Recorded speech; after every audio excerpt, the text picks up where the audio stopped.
So ఈ వీడియోలో 2 types of architectures ఉంటాయి. ఒకటి వచ్చేసి వాన్ న్యూమన్ ఆర్కిటెక్చర్, ఇంకోటి వచ్చేసి హార్వర్డ్ ఆర్కిటెక్చర్. సో ఈ రెండిటి యొక్క డిఫరెన్సెస్ ఏంటో ఈ వీడియోలో ఎక్స్ప్లెయిన్ చేస్తాను చాలా క్లియర్‌గా. సో ఈ క్వెషన్ అనేది మీకు ఈజీగా అర్థమవుతుంది. ఎగ్జామ్‌లో కూడా ఈజీగా రాయడానికి అర్థమవుతుంది. డిఫరెంట్ పాయింట్స్ కూడా చాలా ఈజీగా ఉంటాయి. అలానే ఈ ఆర్కిటెక్చర్ కూడా ఇప్పుడు సింపుల్‌గా ఎక్స్ప్లెయిన్ చేస్తాను. సో ఇక్కడ ఫస్ట్ హార్వర్డ్ ఆర్కిటెక్చర్‌లో CPUs connected separately with RAM and Rome. ఎందుకంటే ఇక్కడ 2 టైప్స్ అనేవి ఉంటాయి. ఒకటి ఇన్స్ట్రక్షన్ మెమరీ, సెకండ్ వచ్చేసి డేటా మెమరీ. సో ఈ రెండు అనేది ఉంటాయి అన్నమాట. ఈ రెండు అనేది సిపియూకి డిఫరెంట్ గా కనెక్ట్ అయ్యి ఉంటాయి. అదేవిధంగా ఫర్ ఎగ్జాంపుల్ చూసుకున్నట్లయితే యాడ్ 5+3 ఉందనుకోండి. ఈ యాడ్ వచ్చేసి ఏమవుతుందంటే ఇన్స్ట్రక్షన్ మెమరీ అవుతుంది. ఈ 5,3 ఏమవుతుందంటే డేటా మెమరీ అవుతుంది. సో అందుకని చెప్పేసి ఇక్కడ 2 మెమరీస్ అనేది ఉంటాయి. ఈ 2 మెమరీస్ కూడా సేమ్ టైంలో ఎగ్జిక్యూట్ అవుతాయి. ఒకటి ఎగ్జిక్యూట్ అయినప్పుడు ఇంకోటి వెయిట్ చేయదు, ఇంకోటి ఎగ్జిక్యూట్ అయినప్పుడు ఇంకోటి వెయిట్ చేయదు. సో ఈ 2 కూడా సేమ్ ఎగ్జిక్యూట్ అవుతాయి. సో అందుకని ఇవి చాలా స్పీడ్ గా వర్క్ అవుతాయి. ఎందుకంటే హార్వర్డ్ ఆర్కిటెక్చర్ లో స్పేస్ అనేది చాలా ఎక్కువగా ఉంటుంది. సో ఇప్పుడు వాన్ న్యూమన్ ఆర్కిటెక్చర్ లో ఇక్కడ CPUs connected to a single memory, RAM plus Rome. ఎందుకంటే ఇక్కడ సేమ్ కనెక్ట్ అయి ఉంటుంది. సో ఇక్కడ ఎలా ఉంటుందంటే ఆ మెమరీలో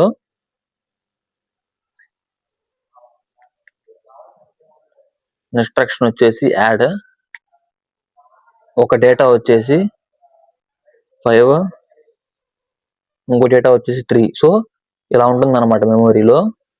ఇక్కడ వచ్చేసి డిఫరెంట్ గా ఉంటుంది, ఇక్కడ వచ్చేసి సేమ్ గా ఉంటుంది. అందుకని చెప్పేసి స్పీడ్ అనేది లెస్ గా ఉంటుంది.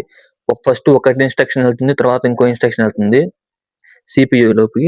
అప్పుడు కంట్రోల్ యూనిట్ ఈ యాడ్ అనే చూసి ఇన్స్ట్రక్షన్ ని చూసి ఏం పర్ఫామ్ చేయాలని చెప్పేసి ఏఎల్యూకి ఇస్తుంది. అప్పుడు మనకి పర్ఫామ్ అవుతుంది. సో ఇక్కడ రెండు అనేది సేమ్ గా వెళ్తాయి. అందుకని చెప్పేసి ఇది చాలా స్పీడ్ గా ఫాస్ట్ అవుతుంది.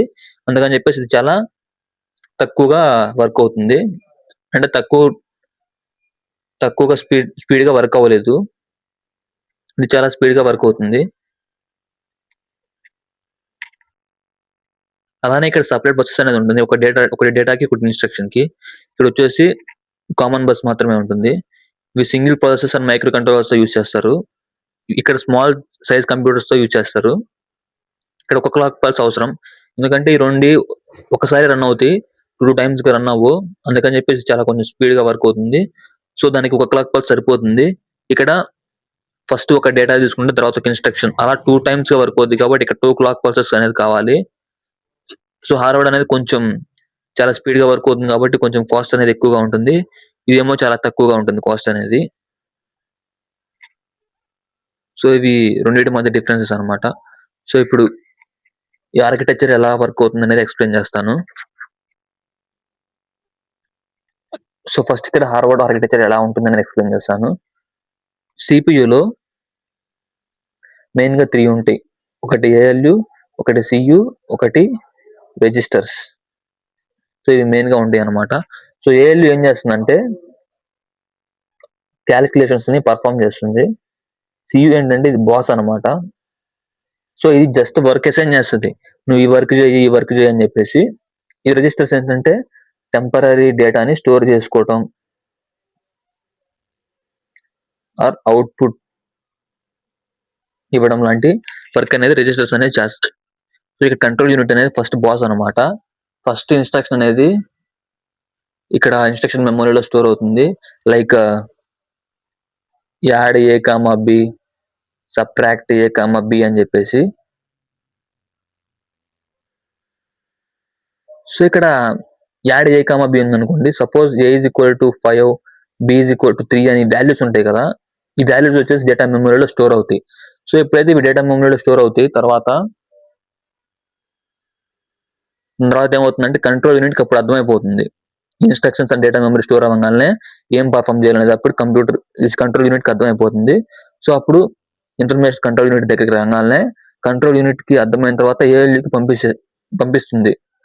సో నువ్వు ఈ పని చెయ్యి అంటే యాడ్ ఏ కామా బి ఈ వర్క్ చేయని చెప్పేసి ఏఎల్యూకి పంపిస్తుంది. సో ఇక్కడ ఏఎల్యూకి పంపించగానే లైక్ 5+3 అని 5-2 అని ఏఎల్యూకి పంపించగానే ఏఎల్యూ అనేది ఇన్పుట్ ద్వారా మనకు రిజల్ట్ అనేది చూపిస్తుంది. సో ఇది ఆర్కిటెక్చర్, హార్వర్డ్ ఆర్కిటెక్చర్ యొక్క వర్కింగ్ అనమాట. ఫస్ట్ ఏమైనా ఇన్స్ట్రక్షన్స్ ఉన్నాయి, యాడ్ ఏ కమా బి అలాంటివి ఏమైనా ఉంటే ఇన్స్ట్రక్షన్ లో స్టోర్ అవుతాయి. నెక్స్ట్ డేటా మెమరీలో వాల్యూస్ అనేవి స్టోర్ అవుతాయి. ఈ కంట్రోల్ యూనిట్ కి అప్పుడు అర్థమైపోతుంది ఒక CPU లోపల ఏం చేయాలి, ఏ వర్క్ చేయాలని చెప్పేసి. ఇది వర్క్ మాత్రం చేయదు, జస్ట్ ఏఎల్యూతో క్యాలిక్యులేషన్స్ అనేది పర్ఫామ్ చేపిస్తుంది. సో పర్ఫామ్ చేసిన క్యాలిక్యులేషన్స్ అనేవి ఇన్పుట్ అవుట్పుట్ ద్వారా మనకు అనేది రిజల్ట్ లో స్క్రీన్ మీద అనేది కనిపిస్తాయి. సో వాన్ న్యూమాన్ మెమొరీలో 2 ఉంటాయి. అవేంటి అంటే ఒకటి ఇన్స్ట్రక్షన్స్, ఇంకోటి డేటా. ఇన్స్ట్రక్షన్స్ అంటే ఒక ప్రోగ్రామ్ స్టెప్స్ అని చెప్పొచ్చు. డేటా అంటే లైక్ వాల్యూస్ అనమాట, 5, 3, 2 అలా వాల్యూస్ ని డేటా అంటాము. సో ఇక్కడ ఇందాక మనం వాన్ న్యూమాన్ ఆర్కిటెక్చర్ డిస్కస్ చేసుకున్నాం కదా, ఏమనంటే ఇన్స్ట్రక్షన్స్ డేటా అనేది సేమ్ మెమరీలో ఉంటాయి అని చెప్పేసి, ఒక మెమరీలోనే ఇన్స్ట్రక్షన్స్ డేటా అని చెప్పేసి సింగిల్ మెమరీలోనే స్టోర్ అయి ఉంటాయి వాన్ న్యూమాన్ ఆర్కిటెక్చర్ లో. సో ఇక్కడ కంట్రోల్ యూనిట్ అనేది చెప్పాను కదా, ఇది సిపియూకి బ్రెయిన్ లా ఉంటుంది. ఇది మెమరీ నుండి వచ్చిన ఇన్స్ట్రక్షన్స్ ని తీసుకుంటుంది, అలానే ఏఎల్యూకి పని చెప్తుంది, లైక్ ఏం పని చేయాలి ఏ పని చేయకూడదు అని చెప్పేసి. డేటా ఎక్కడ వెళ్ళాలో కూడా కంట్రోల్ చేస్తుంది కంట్రోల్ యూనిట్ అనమాట. సో ఇక్కడ ఏఎల్యూ అనేది క్యాలిక్యులేషన్స్ అనేది పర్ఫామ్ చేసేసి అక్యుములేటర్ అనే వేరియబుల్ లో రిజల్ట్ ని స్టోర్ చేస్తుంది. ఈ అక్యుములేటర్ ద్వారా ఇన్పుట్ అవుట్పుట్ గానీ మనకు అనేది చూపిస్తుంది.